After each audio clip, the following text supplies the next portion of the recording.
আসসালামু আলাইকুম সম্মানিত ভিউয়ার্স, আমরা এখন আলোচনা করব বাংলা ব্যাকরণ ইতিহাস সম্পর্কে। ব্যাকরণ শব্দটি তৎসম শব্দ বা সংস্কৃত শব্দ,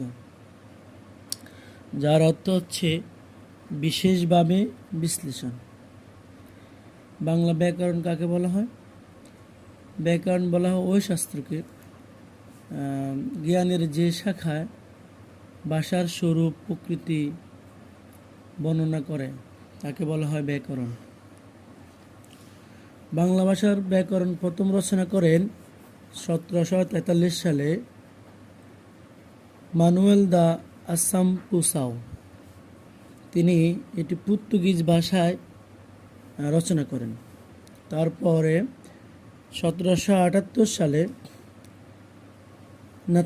নাথানিয়েল বেসি হেলহেড ইংরেজি ভাষায় একটি ব্যাকরণ রচনা করেন, যে ব্যাকরণটির নাম হচ্ছে a grammar of the Bengal language. তিনি এই নামে একটি বাংলা ব্যাকরণ রচনা করেন, যেটি ছিল ইংরেজি ভাষায় রচিত। 1818 সালে কলকাতার সংস্কৃত কলেজ প্রতিষ্ঠিত হওয়ার পরে 1801 সালে স্যার উইলিয়াম কেরি একটি ইংরেজি ভাষায় একটি ব্যাকরণ রচনা করেন, এবং কি 1826 সালে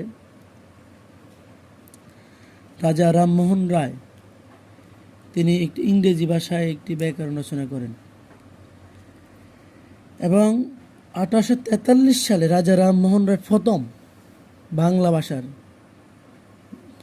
বাংলা ভাষায় ব্যাকরণ রচনা করেন, যার নাম হচ্ছে গরীয় ব্যাকরণ। বাংলা ভাষার ব্যাকরণ প্রথম বাংলা ভাষায় রচিত হয় 1833 সালে। এই প্রশ্নটি প্রায় সময় পরীক্ষা আসে। আর বাঙালিদের মধ্য থেকে বাংলাদেশের মানুষদের যারা লেখক, তাদের থেকে ডক্টর মোহাম্মদ শহীদুল্লাহ 1939 সালে বাংলা ভাষার ব্যাকরণ নামে একটি ব্যাকরণ রচনা করেন। ব্যাকরণের আলোচ্য বিষয় হচ্ছে 4টি। ব্যাকরণের আলোচ্য বিষয় হলো 4টি। এক হচ্ছে ধ্বনিতত্ত্ব, দুই হচ্ছে রূপতত্ত্ব বা শব্দতত্ত্ব, 3 নম্বর হচ্ছে বাক্যতত্ত্ব।